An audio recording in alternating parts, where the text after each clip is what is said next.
In this video, I'm going to show you how to find every app that you've ever purchased and downloaded on an iPhone or iPad. And the nice thing here is, purchases are actually tied to your Apple ID and not the individual device, so you can find apps that you've purchased or downloaded from as far back as you've been using your ID. To get started finding the apps, find and open the App Store.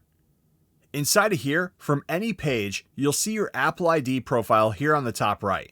Choose that. Next, in the second section inside of here, select Purchased.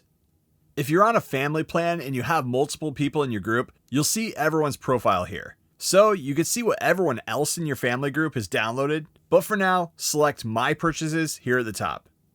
This is where you're going to find all of your past app purchases and downloads. It literally goes all the way back to when you started your Apple ID. If I scroll down to the bottom here, you'll see mine actually reaches back to 2010.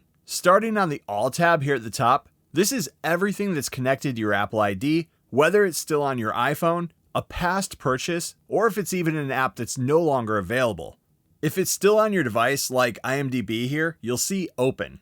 If it's an app that you deleted or you didn't move it over to your current device, you'll see a download cloud. You can then tap this and it'll download it to your current iPhone.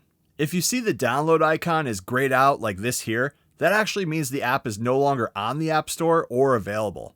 Finally, you can sort all of this just by apps that you've deleted or removed and are not on your current device by choosing Not on this iPhone here at the top.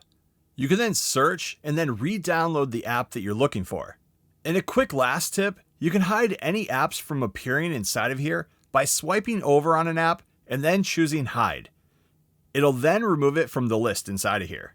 And that's how you find deleted apps that are no longer on your current iPhone.